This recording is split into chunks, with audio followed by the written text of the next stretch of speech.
How do you know where to begin or where to restart if you have a child with autism or a toddler showing signs? There's a ton of confusion. And that's why I developed a brand new software application. Right now, it's for free. I'm talking about it today.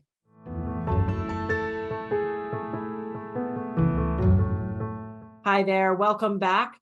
I'm your host, Dr. Mary Barbera, autism mom, behavior analyst, and best-selling author.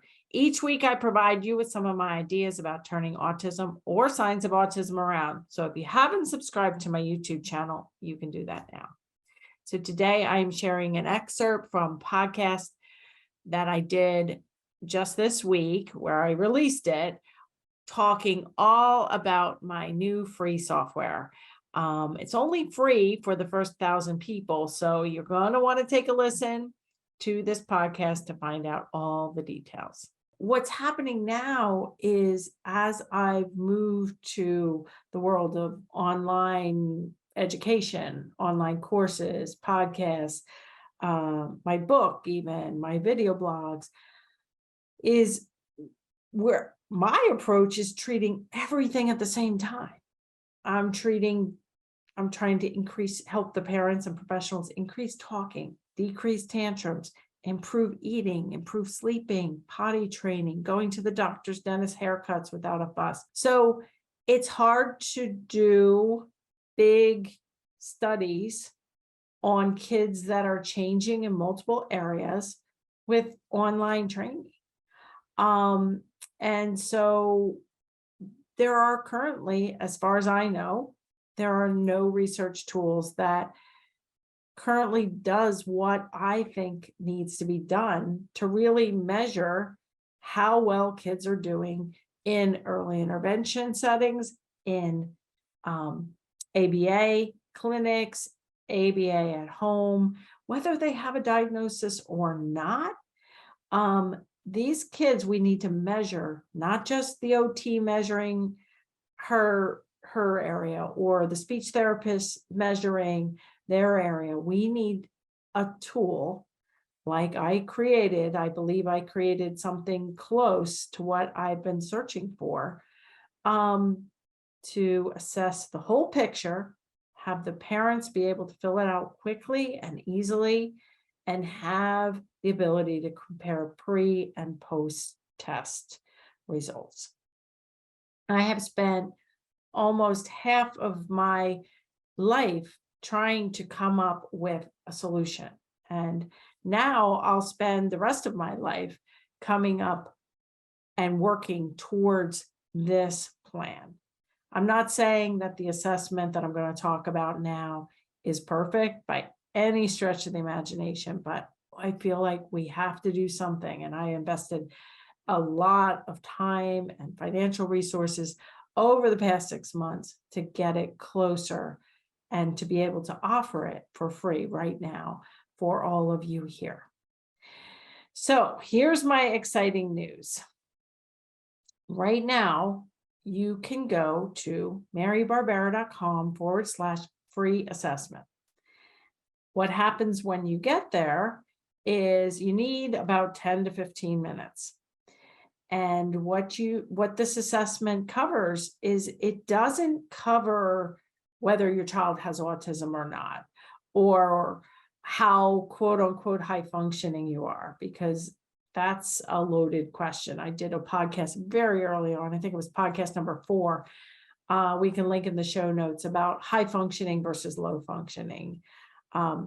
Basically what I did was I took an assessment that I created more than 15 years ago. It's actually started to be created with my first book, The Verbal Behavior Approach. In the back of that book, there is a 5-page assessment that we then combined to 1 page. And then over the years, I've made so many revisions to it. It is on page 49 of my Turn Autism Around book. It's in the free book resources. We can link in the show notes.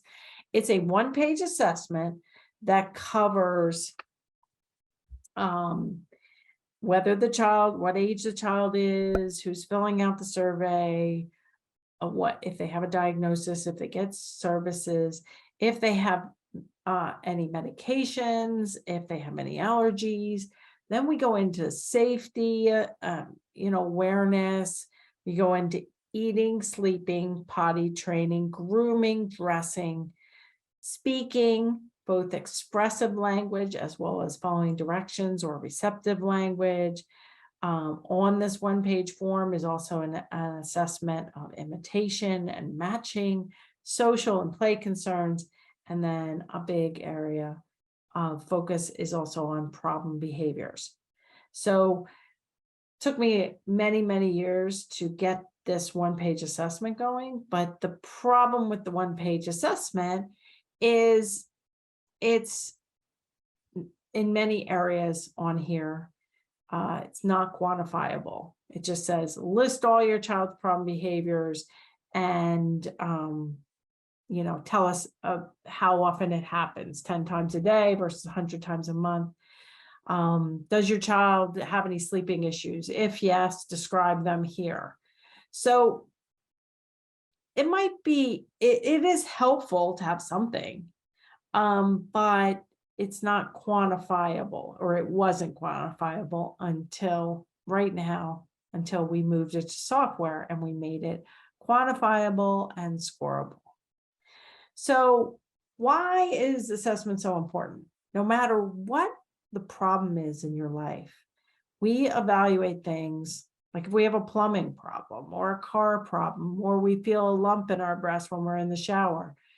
Any problem we have, not autism related, not developmental delay related, we have to start with assessment. We have to start out by finding out what the problem or problems are. So with autism or signs of autism, we need to look at the whole picture. We can't just have one professional look at one part.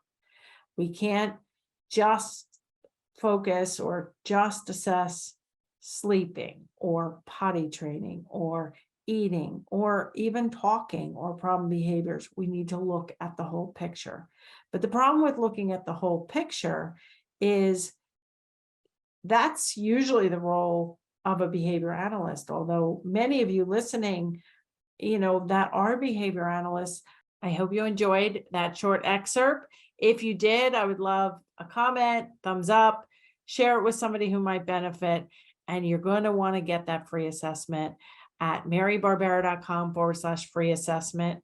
If you're listening to this months or years from now, it's probably not going to be free anymore, but it still hopefully will be available and hopefully will help us change the way autism is detected and treated.